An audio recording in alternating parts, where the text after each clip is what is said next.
A ver, pensemos en algo por un momento. ¿Por qué obedecemos las leyes? ¿Es por miedo o porque de verdad creemos que son justas? Pues esta es la pregunta, la gran pregunta que Jean-Jacques Rousseau se atrevió a plantear en su obra El contrato social. Vamos a meternos de lleno en cómo intentó dar con una forma de gobierno que nos permitiera ser libres y a la vez vivir en una sociedad ordenada. Muy bien, ¿cuál es nuestro plan? Primero, vamos a darle vueltas a esa pregunta que lo empezó todo. Después, veremos por qué su enfoque era tan práctico, tan realista. Diferenciaremos entre la fuerza bruta y el poder legítimo. Y luego, lo más importante, veremos cómo todo esto se aplica a los dilemas que tenemos hoy en día. Venga, empecemos por el principio de todo, por ese enigma que obsesionaba a Rousseau y que la verdad sigue súper vigente, ese conflicto eterno entre nuestro deseo de ser libres y la necesidad de que haya un orden. Y ojo, que esto no es una pregunta abstracta de esas de libro de filosofía. Es una tensión que sentimos todos los días. ¿Cómo narices hacemos para compaginar la necesidad de orden con ese deseo tan humano de ser libres? A ver, Rousseau no estaba buscando una utopía, un mundo perfecto e inalcanzable. Su objetivo era mucho más práctico. Quería encontrar una regla de juego, un principio de gobierno que fuera justo y a la vez estable, para gente de verdad, de carne y hueso. Y aquí viene lo que de verdad diferenció a Rousseau de muchos otros pensadores, su punto de partida. No intentaba diseñar una sociedad para seres perfectos, para ángeles, sino para nosotros. Su enfoque era, por así decirlo, radicalmente realista. O sea, que el punto de partida no es un ciudadano imaginario e ideal. No. Somos nosotros, con nuestras pasiones, nuestras contradicciones y sí, también con nuestros defectos. El sistema que él buscaba tenía que funcionar para la gente real, no para seres idealizados. Aquí se ve la diferencia clarísima. Mientras otros filósofos, como Platón o Tomás Moro, se imaginaban repúblicas ideales, casi castillos en el aire, Rousseau quería un sistema con los pies en la tierra. Algo que pudiera funcionar en el mundo real. Pero ojo, sin renunciar a la justicia y la libertad.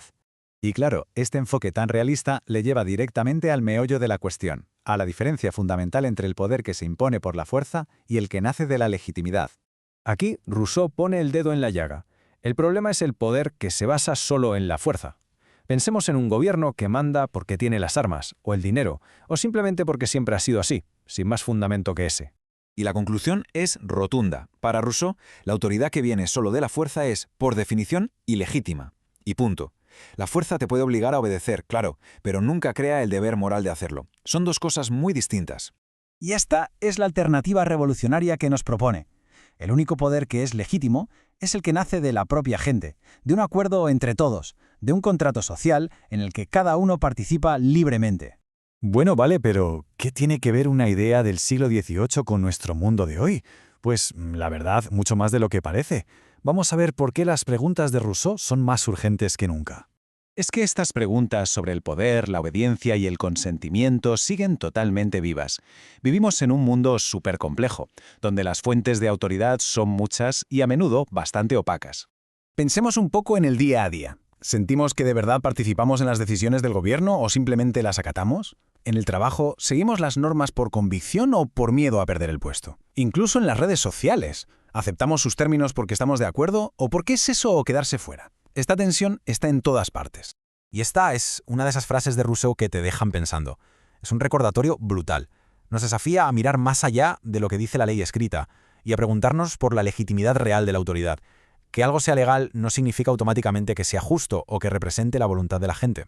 Al final, Rousseau no nos deja con un manual de instrucciones, sino con preguntas. Preguntas que en realidad cada uno de nosotros debe hacerse. La primera pregunta es un desafío directo. A ver, ese poder que aceptamos en nuestra vida, en el trabajo, en la sociedad, ¿de dónde sale de verdad? ¿Cuál es su origen último?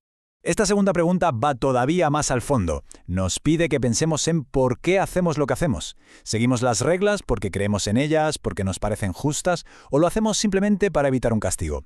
Y esta última es quizás la más potente de todas. Nos sitúa ante una lección. ¿Somos sujetos pasivos a los que alguien gobierna desde arriba, o somos participantes activos que gobiernan en común, que construyen la sociedad desde abajo? Aquí está, en esencia, la gran conclusión de Rousseau. La libertad y el orden pueden ir de la mano, sí, pero solo si el poder se construye desde la voluntad de todos, desde un acuerdo libre entre personas iguales, y no desde la dominación de unos pocos sobre el resto. Y al final, la pregunta de Rousseau nos persigue, ¿no? ¿Es posible tener un gobierno sin que se acabe convirtiendo en una forma de esclavitud? ¿Es posible tener orden sin tener que someternos? Él creía que sí, y nos enseñó un camino. La verdadera pregunta es si, hoy, en pleno siglo XXI, estamos dispuestos a caminar por él.